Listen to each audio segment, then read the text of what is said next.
kuvura abafite imvune. Yesu yaje aza, intego yamuzanye yaje kuvura abantu bose bagendana n'imvune z'umutima.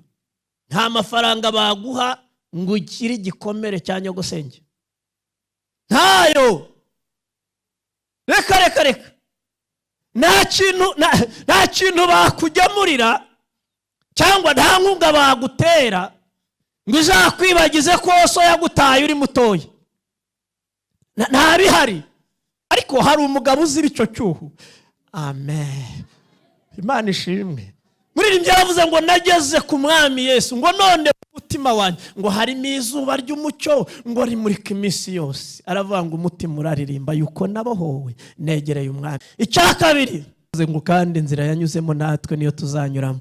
Muri rimwe yagize gute? Yamanutse. Kugira amafaranga byaguha zimwe mu mbaraga, ariko izo nazishyize mu ntuza mu ntuzi imwe, muri famiye imwe, zizanwa n'amafaranga, zizanwa n'uko wabyaye, zizanwa n'icyubahiro, zizanwa n'amashuri wize n'aho ukorera. Izo ngizo zose nazise imbaraga z'inkota. Ni inkota ntacyo zagufasha, hari aho zigera zikananirwa. Abo bantu rero arabahamagara abana nabo, ariko umubiri we ugira intege nke. Buri munsi umubiri uba ufite intege nke. Umubiri ushoborwa n'iki? N'imbaraga ziza umwuka wera yamanutse.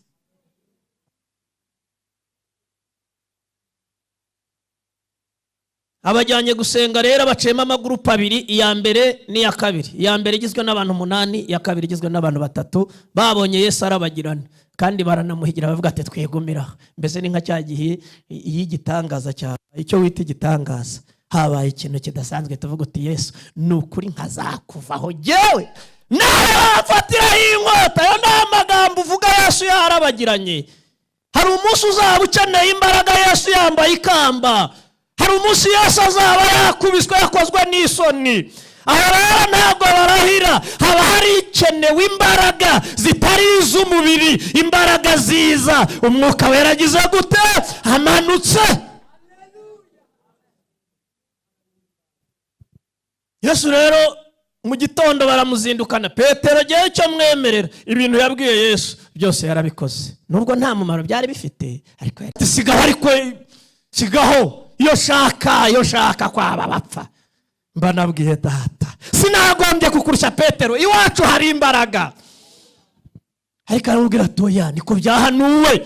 Irembo ryera TV, Irembo ryera TV. Ndaza kubabwira umurongo turi busome, ariko reka mbanze nanjye ndirimbe indirimbo y'102 mu ndirimbo zo gushimisha Imana. Na na na na na na na na.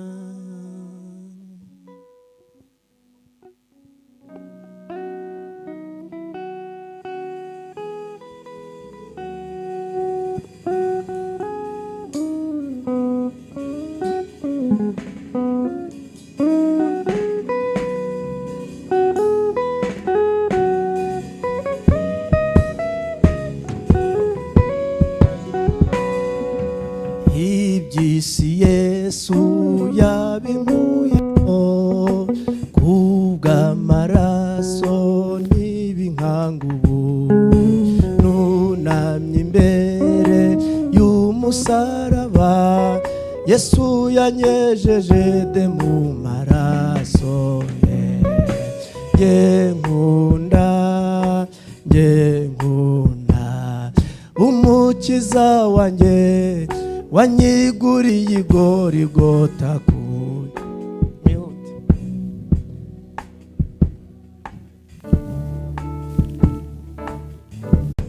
Dusome ijambo ry'Imana, ibyakozwe n'intumwa igice cya mbere.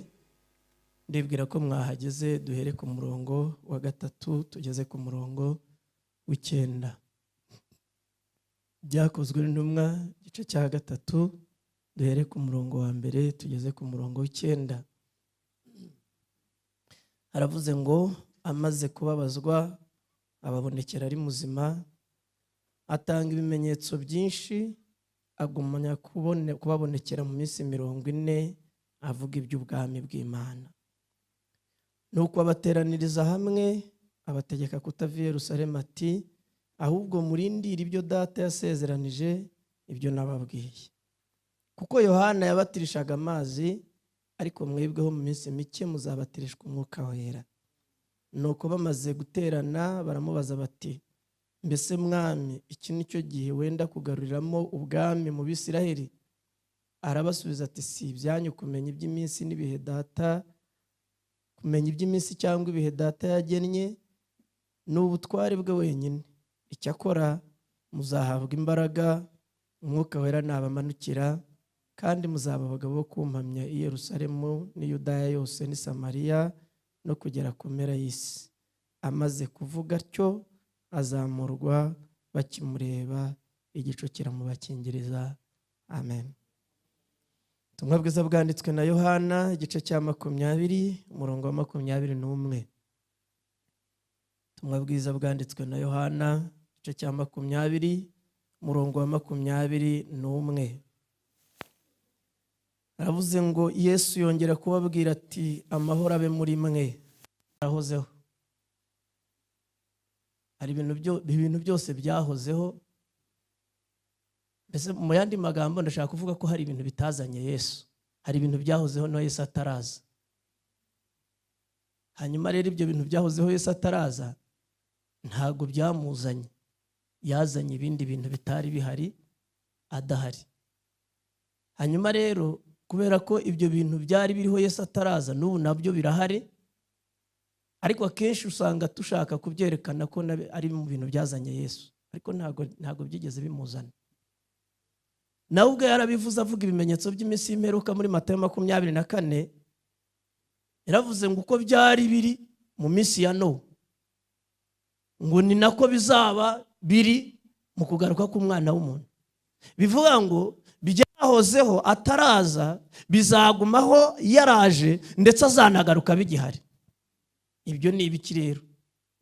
Aravuga ngo bararyaga, baranywaga, bararongoraga, barashyingirwaga, ndetse ngo ibyo bintu byatumye banatungurwa, umwuzure urabafata bahugiye muri ibyo ngibyo. Usanga rero ko kuko byari biri n'ubu ariko biri, n'uyu munsi usanga abantu babihugiyemo. Ariko nagira ngo mbabwire ko ibyo bintu bitigeze bizana Yesu. Ibyo kurya no kunywa no kurongora no kurongorwa no kubaka amazu n'ibindi Yesu aza byari bihari. Abantu bari bafite amazu, abantu bararongoraga, abantu bararyaga, abantu baranywaga, byari bihari. Kandi Imana ishimwe n'ubu birahari. Yesu azarinda agaruka turya tunywa. Wenda bitugoye ariko bizaba biriho.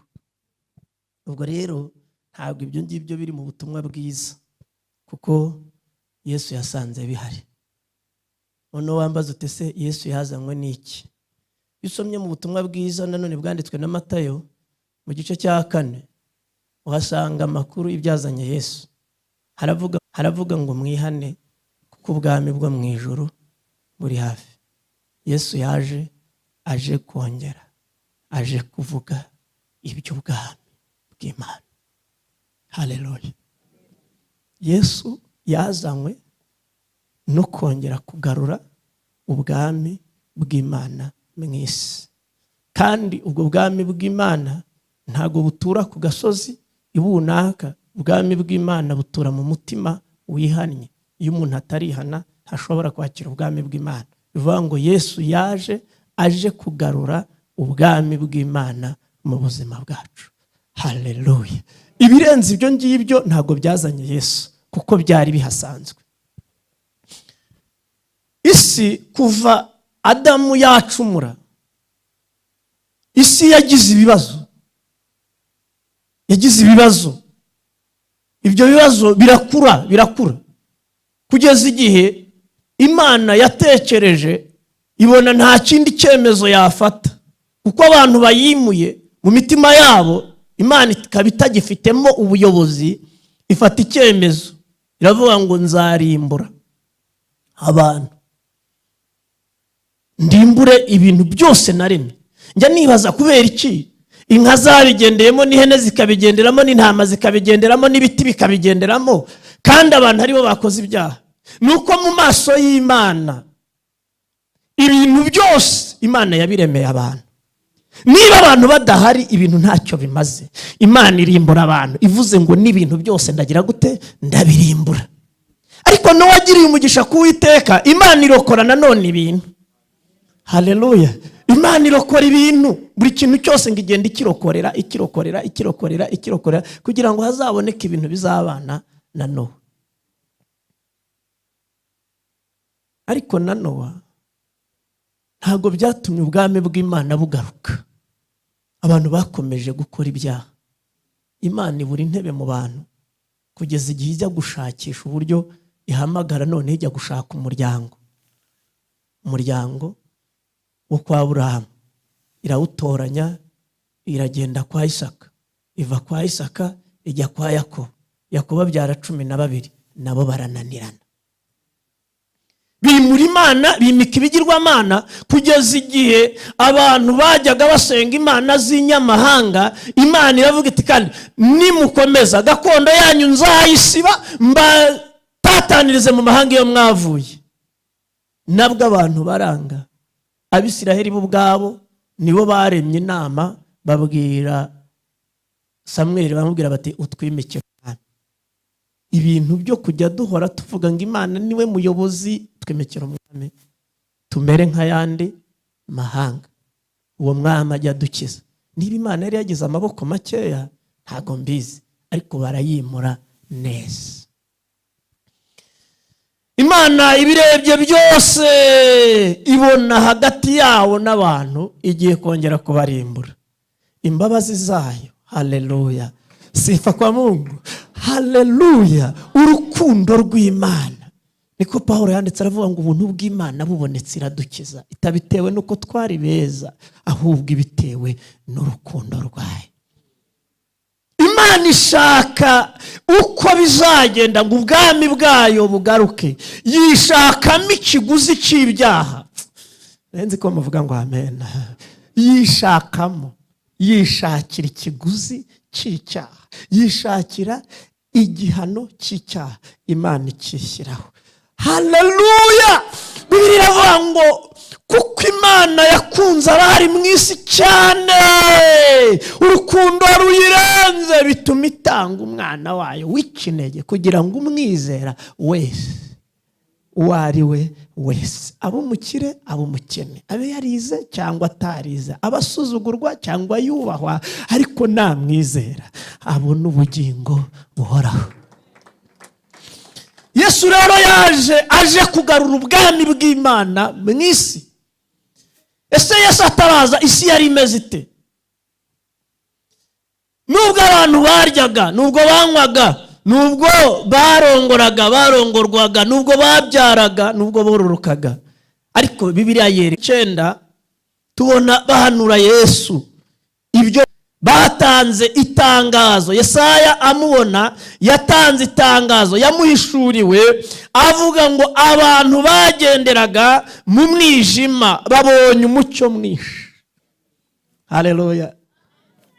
Ubundi uyu mwijima uvuze iki? Ni ubuzima butose bagendera mu mwijima. Niyo mpamvu ibyiza babyita ibibi, ibi bakabyita ibyiza. Kuko niyo ari uko bimeze, agahurizamo hagati na hagati akavuga ati ni ibi ngibi. Ntuzamurenganye, ni ikibazo cy'ahantu ari.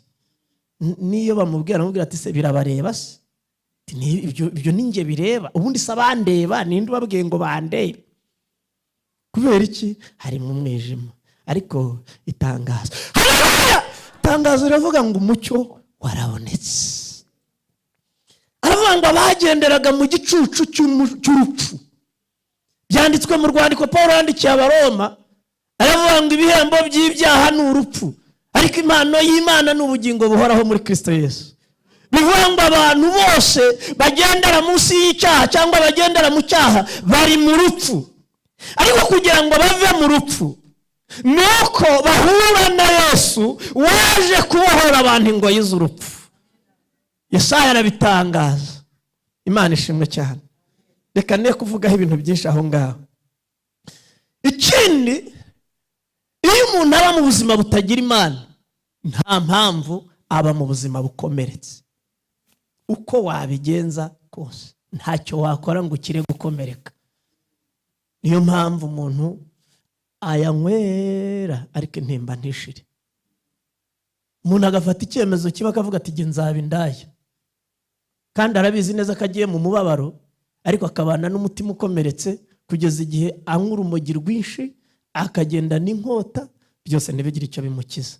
Akagera igihe atangariza isi akayibwira ati ntimushakireho ibyiza, naranutse.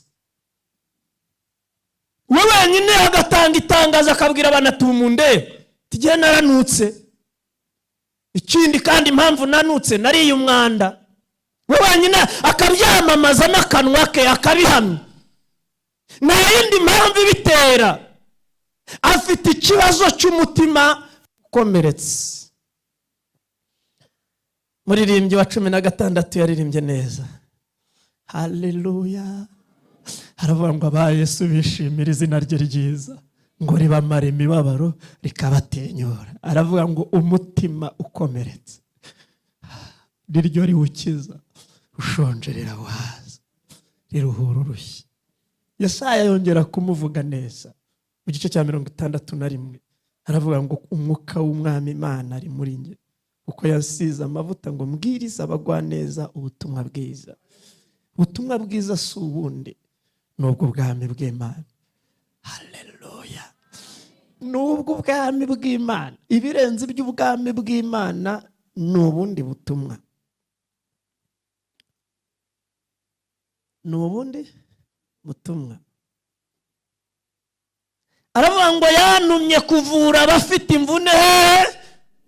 Yesu yaje aza, intego yamuzanye yaje kuvura abantu bose bagendana n'imvune z'umutima. Nta mafaranga baguha ngo ukire igikomere cya nyogosenge, ntayo. Reka nta kintu bakujyamurira cyangwa nta nkunga bagutera ngo izakwibagize ko so yagutaye uri mutoya. Nta bihari. Ariko hari umugabo uzira icyo cyuho. Amen. Imana ishimwe. Muririmbyi yaravuze ngo nageze ku Mwami Yesu, ngo none umutima wanjye ngo harimo izuba ry'umucyo ngo rimurika iminsi yose. Aravuga ngo umutima uraririmba yuko nabohowe negereye Umwami. Icya kabiri, yanumye kumenyesha imbohe ko zigize gute zibohowe. Hari abantu buba imbohe ntikora ibyo ishaka, ikora ibyo uwayiboshye ashaka. Hari abantu basambana ariko kugira ngo azabikire. Baramubwira bati waretse gusambana kuzanarwara sida, agashiduka avuyeyo. Kamubaza ati ariko se ntago uzi ko sida yaje? Kababwira ati rwose nshiduka nanjye byarangiye, ni imbohe. Ariko hari itangazo ry'umugabo w'umunyembaraga waje afite itangazo ribwira imbohe zose ngibishaka yose irabohowe. Haleluya. Kandi ntago avuga ngo zirabohowe ngo azireke gusa, n'inzugi zikinze arazikingura akavuga ngo mbohe mwese nimusohoke murabohowe. Imana ishimwe. Ayo ni amakuru yazanye Yesu ubwo yazaga mwese. Imana ifashe. Yaje kubwira abantu bose bakoze ibyaha uko bingana byose, ababwira ngo Imana yababoneye imbabazi. Imana ibafitiye imbabazi.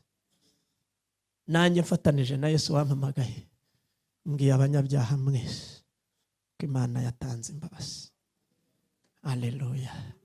Hari imbabazi ku muntu uwo ari we wese. Ibyaha waba warakoze byose, ingano iyo ariyo yose, Imana yemeye imbabazi. Haleluya. Imana yemeye imbabazi. Imana yemeye imbabazi. Ariko yatanze imbabazi zonyine. Hirya y'imbabazi yahashize ikindi kintu. Iravuga ngo umuntu wese uzanga imbabazi murwaye inzigo. Hari itariki, hari umunsi utaravuzwe izina umwami Imana izahora inzigo. Yewe wanze imbabazi, hari andi makuru anyura nayo wari wumvise. Hari inzigo kandi Imana izayihora. Murongo wa 3 yaravuze ngo yantumye gushyiriraho itegeko ab'Isiyoni barira, ryo kubaha ikamba mu cyimbo cy'ivu. Amateka yawe yakwambitse ivu, ibihe wanyuzemo byakwambitse ivu, ibyaha wakoze byakwambitse ivu. Ariko amakuru ahari ni wemera imbabazi, ukemera uyu mwami, arakwambika ikamba. Haleluya, haleluya. Arakwambika ikamba mu cyimbo cy'ivu, n'amavuta yo kunezerwa mu cyimbo cy'ubwirabure. Wari uzi ko abantu baba mu byaha bahora mu cyunamo, bahora biraburira ibyo bahuye nabyo, bahora n'inzika n'inzigo, bahora n'amakuru y'ibyago. Ariko amakuru Yesu yazanye ni amakuru yo kubambika, yo kubaha umunezero mu cyimbo cy'ubwirabure, n'umwambaro w'ibyishimo mu cyimbo cy'umutima wihebye. Ariko Yesu yazanye ibintu byiza. Haleluya, Imana ishimwe. Tumuramurira amaboko. Haleluya. N'umutima n'ibyishimo mu cyimbo cy'umutima ugize gute? Wihebye. Yari afite intego rero ngo kwari kugira ngo abo bantu bahereko bitwe ibiti byo gukiranuka byatewe n'Uwiteka, kugira ngo bimuheshe icyubahiro. Ngiyi intego ya Yesu.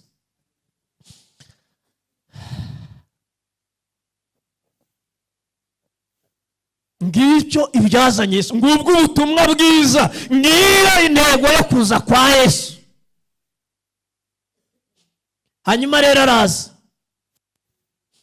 hageze Yesu avuka nabi.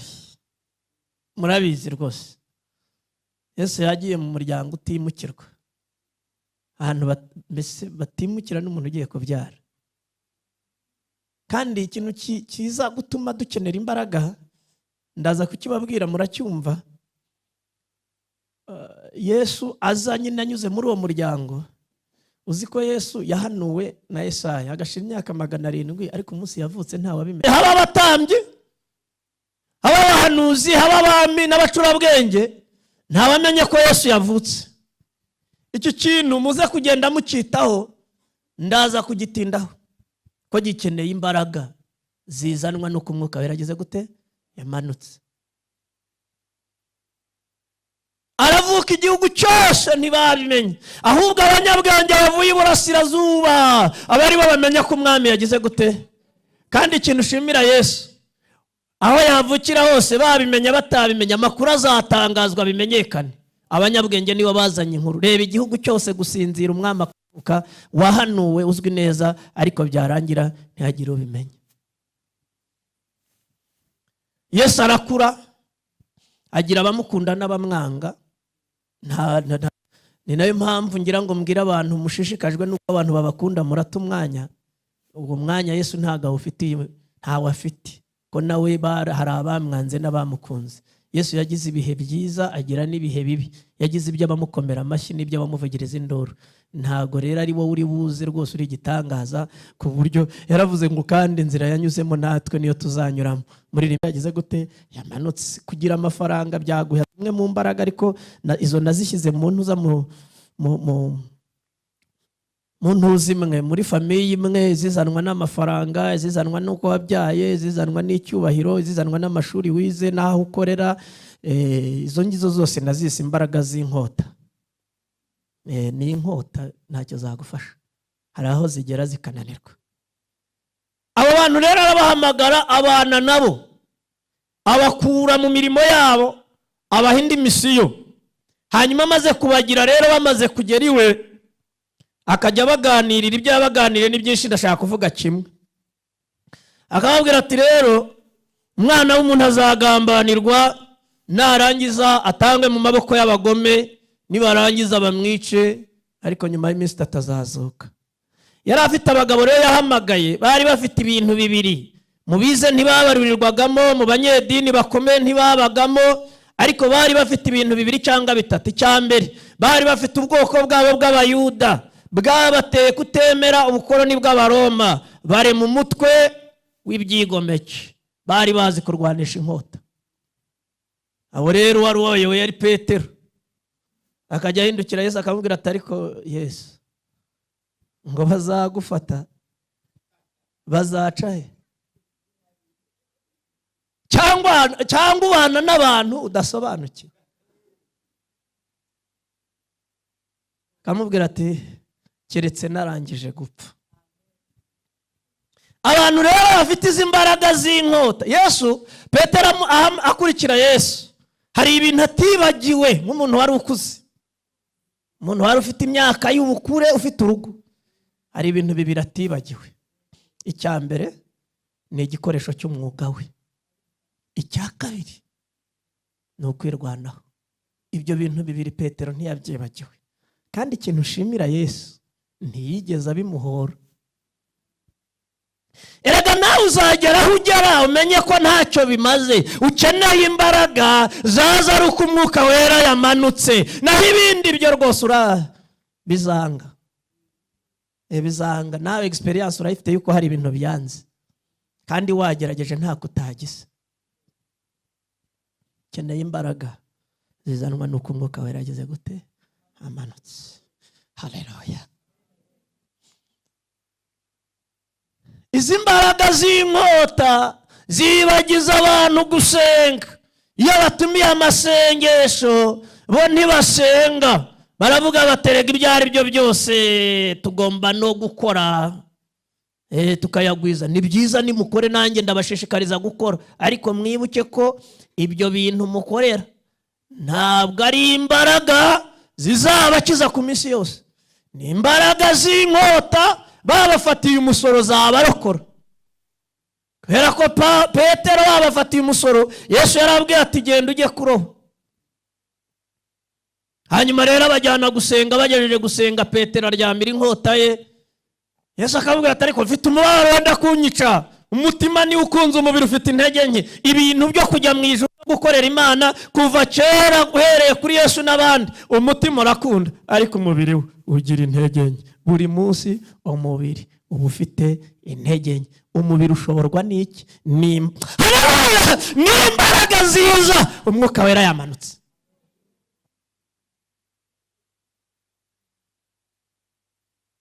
Abajyanye gusenga rero bacema amagurupe abiri, iya mbere n'iya kabiri. Iya mbere igizwe n'abantu 8, iya kabiri igizwe n'abantu 3. Babonye Yesu arabagirana, kandi baranamuhigira bavuga ati twegumira. Mbese ni nka cya gihe y'igitangaza cyawe, icyo wita igitangaza. Habaye ikintu kidasanzwe, tuvuga uti Yesu ni ukuri nkazakuvaho jewe nawe wafatiraho inkota. Yo ni amagambo uvuga Yesu yarabagiranye. Hari umunsi uzaba ukeneye imbaraga Yesu yambaye ikamba. Hari umunsi Yesu azaba yakubiswe yakozwe n'isoni. Aho rero ntabwo barahira, haba hari ikenewe imbaraga zitari iz'umubiri, imbaraga ziza umwuka wera agize gute? Amanutse. Yesu rero mu gitondo baramuzindukana. Petero giye cyo mwemerera, ibintu yabwiye Yesu byose yarabikoze, nubwo nta mumaro byari bifite, ariko sigaho, ariko sigaho. Yo shaka kwaba bapfa. Mba nabwiye data sinagombye kukurusha Petero, iwacu hari imbaraga. Ariko arambwira toya niko byahanuwe, hari ibintu byahanuwe we. Umva niko byahanuwe kuzanyura mu nzira zigoramye, niko byahanuwe kuzahura n'amakuba, niko byahanuwe. Burya bifite birazwi, birateganijwe. Ubwo biteganijwe rero ukeneye imbaraga. Petero abonye ko Yesu amubujije kurwana, gahunda arayihindura. Tuvuga ati ngaho none hirwarize, uzajya urenga mpinguka nze kureba amakuru yawe. Aramukurikira nyine, none se hari ikindi yari asigaranye? Imbaraga ntazo. Bibiliya iravuga ngo umuja amurebye ati Petero, ati nawe ndabona wari kumwe nawe, arahakana. Uwa kabiri abivuze Petero ati kandi muriyenze.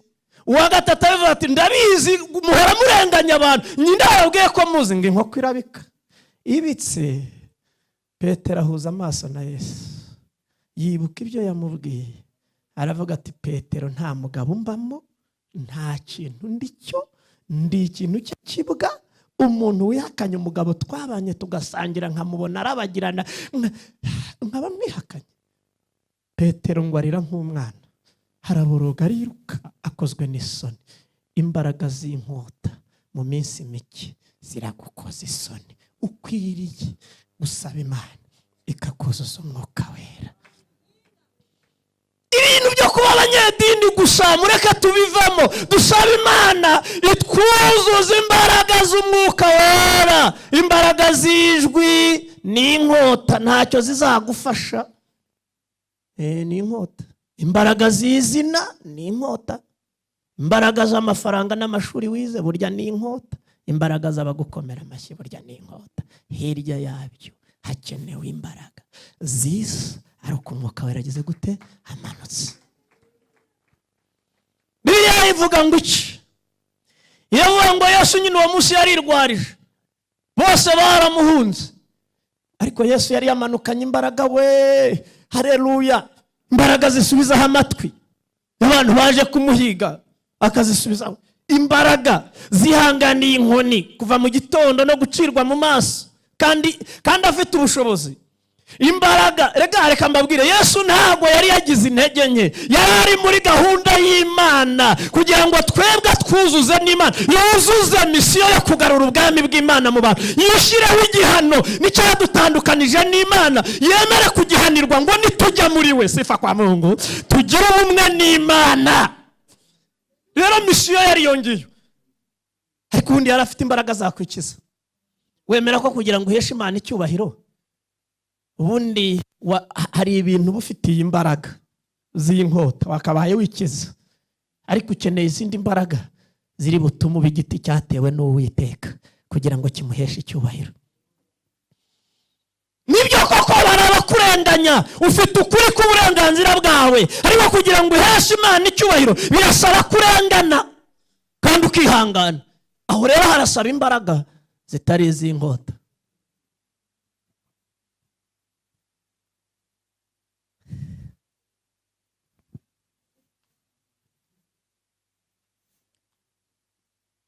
Imana tugirira ubuntu. Yesu rero arapfa, reka nihute, arangije aranazuka, ababwira ati tuzahurira hehe? I Galilaya. By'i Galilaya reka mbyihorere. Hanyuma ahuye nabo rero arababonekeye, ababwira ati amahoro habe muri mwe. Amahoro ababayemo, ariko Tom ngo ntiyari ahari, sinzi yari yasibiye. Aho aziye bati yazutse, twamubonye, bati ni muceceke. N'ikamba narebaga agiye buriya yazutse. Icumu bari muteye ndeba, mumbabarire, ntago rira cumu warizukana, ataje ngo nshyiremo ikiganza, ngo nshyiremo urutoki rwanjye muri za nkovu zo mu biganza, ntago nabyemera.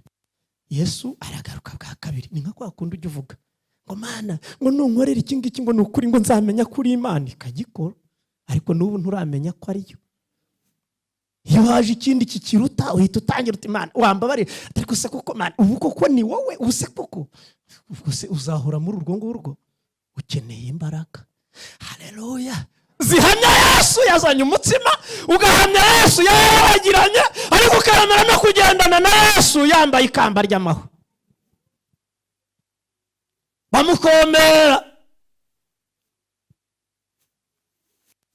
Bibiliya iravuga ngo Yesu aragaruka nanone, Tom ngo akozamo kose, nta yamubwiye ati Tom ngwino, ntibariteye ureba ati shyiramo, ngo ashyiramo yumva niryo kabisa mu biganza, ati singibi nabyo, ati shyiramo nabyo, ngo ashyiramo, ati ariko rero ntukemera ari uko ubonye, hahirwa abizera batarama. Ngo abicamo kabiri, icyakurikiyeho Petero icyo yakoze, yababwiye ati bashaho rero genda wari ndacyayifite. Yesu nibyo yarazutse, ariko murabona tukibana nkuko twabanaga, murabona atagenda, akaza rimwe na rimwe. Ubu se wabwirwa n'iki gihe azazira? Azasanga nagerageje ndimo nkora ngo arabagumuye. Bose bagiye hehe? Kuroba.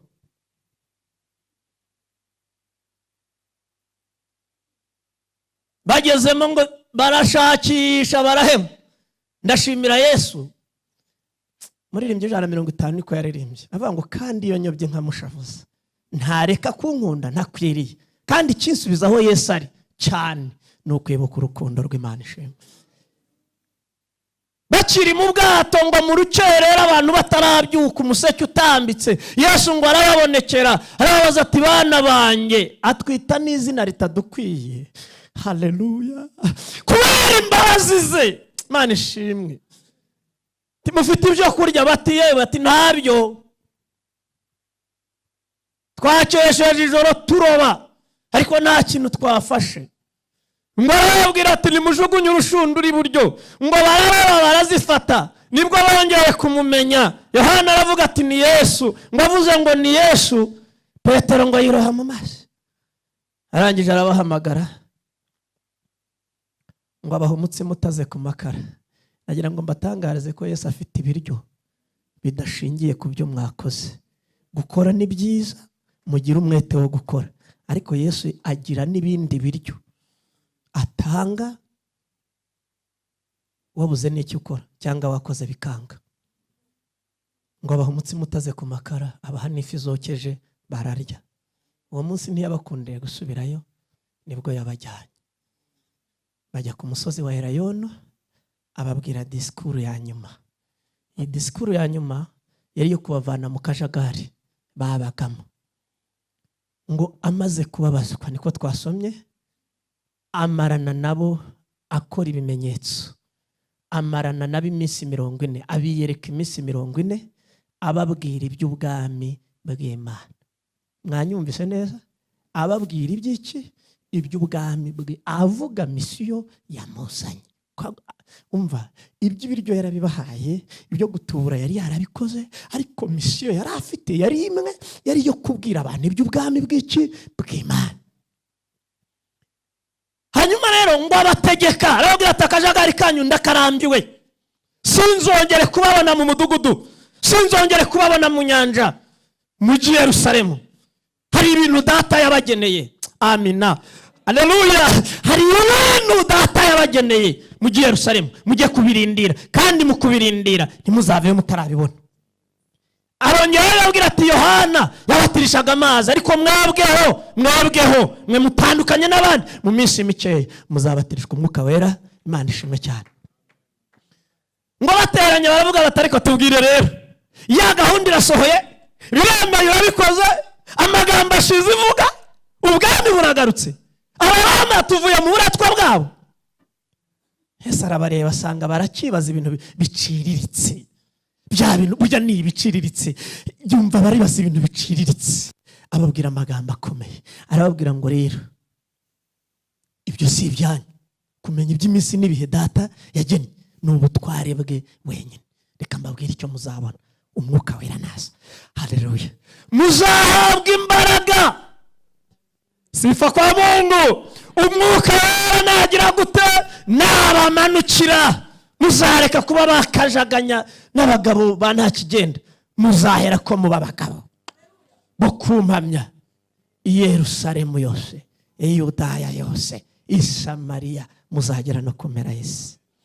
Iyo niyo disikuru ya nyuma Yesu yavuze. Dukeneye imbaraga zizanwa nuko umwuka wera yageze gute? Yamanutse. Ntabwo igihe kinyemereye kugira ngo nkomeze, ariko ukeneye izi mbaraga zizanwa nuko umwuka wera yageze gute? Yamanutse.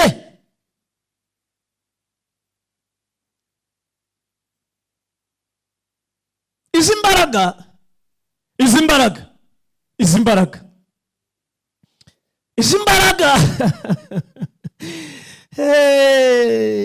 ni imbaraga itorero rikeneye, ni imbaraga wowe nanjye dukeneye, ni imbaraga zisohora umuntu mu nzu yikingiraniyemo. Aba bagabo bari barikingiranye i Yerusalemu, ariko ngo bahawe imbaraga bavuga ibitangaza by'Imana. Abantu baravuga ngo basinze, barangije baravuga bati ntitwakomeza guceceka, ngo barasohoka bahagarara hanze. Yesu yari yabasigiye misiyo ikomeye yo kumuhamya adahari. Muzi ko Yesu yazutse ntihagira abandi bantu bamubona. Ibya Yesu birayoberana. Uwo niyazuka uwo munsi byibura akiyereka Herode, byibura Herode akamubona. Byakwanga kwa Herode akagenda akabwira Pilato ati waramutse Pilato.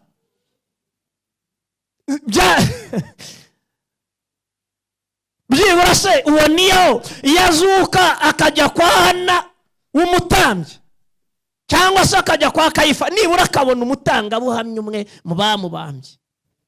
Haba ngo yiyereke n'iteraniro rimwe nibura, nabo yabasangaga mu cyumba. Wari uzi ko ukeneye kuvuga Yesu utagaragara kugeza igihe abantu bamubona? Ukwiriye urumva guhamya Yesu utagaragara akagera igihe agaragara. Iyo niyo misiyo yasigiye. Kandi mbabwire soza, yarabwiye ngo uko data yantumye nanjye niko ngize gute mbatumye. None barako ngaho rero tujye muri misiyo ya Yesu. N'abantu bangahe umaze kuvura imvune zo mu mutima? Utise mbavura nge ndiho. We ntuhora warabagukomerekeje bose urutonde ntirumaze kurutikaye. Ubwo se urumva uri bujye muri misiyo ya Yesu? N'abantu bangahe umaze gukingurira ngo bavane mu nzu y'imbohe? Nawe ubwawe uraboshe, utabashwa n'amateka, abashwa n'imibereho imugoye, utabashwa n'imibereho imugoye, abashwa n'icyubahiro bamubeshye, utabashwa n'icyubahiro bamubeshye, abashwa n'inkota ye, mbese ni imbohe gusa.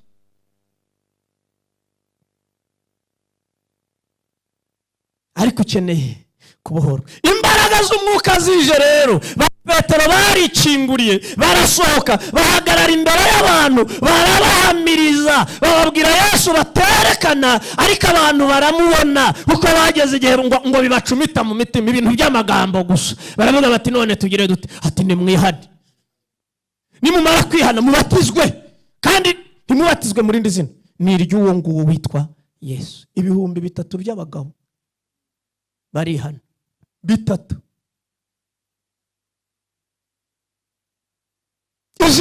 Izi mbaraga kadusenge.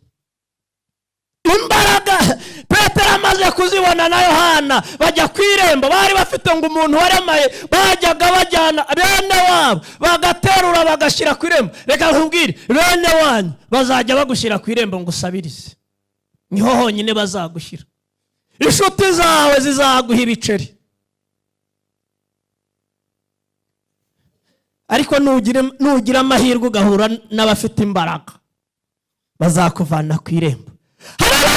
Ureke guhora usabiriza. Hano barasabiriza, uzi ukuntu ariko dufite ubukene. Basabiriza, bageze naho basabiriza ubuhanuzi. Nta muntu se arareba? Wowe uri impumyi? Dushakira umuhanuzi ushyushye. We warakonje.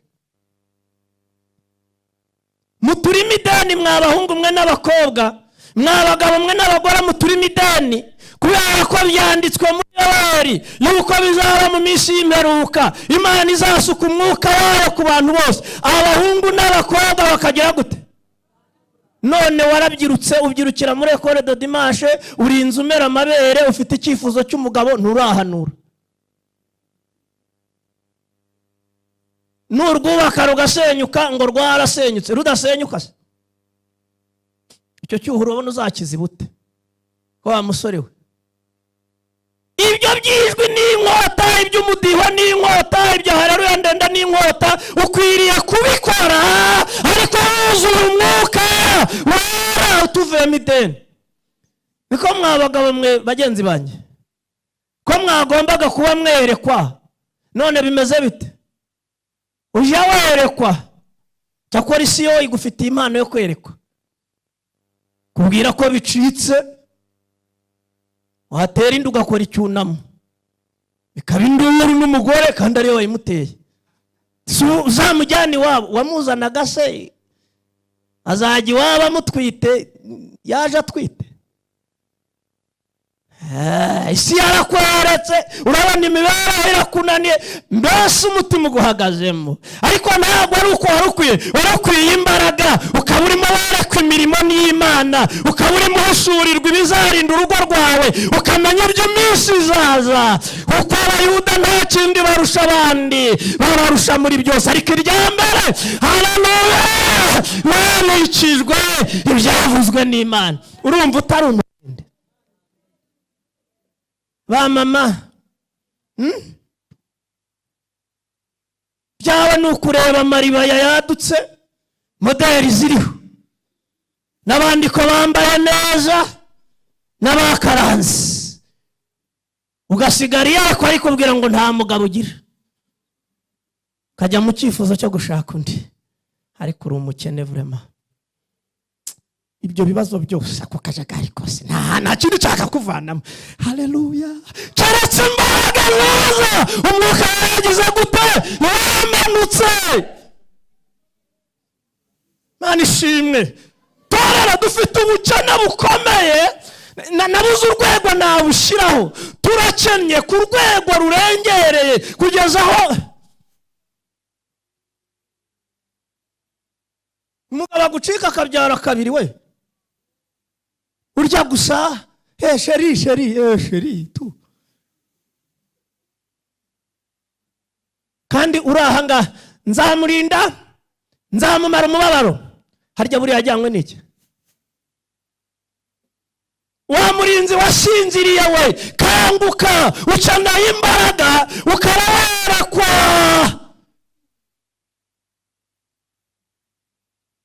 Dusenge.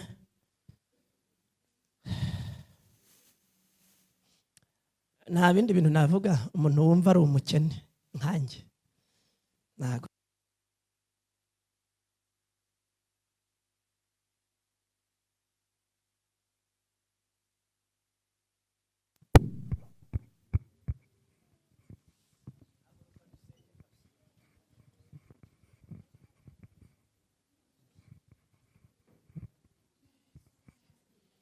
Nehemiya yaravuze ngo ntimureba ko tumeze nabi.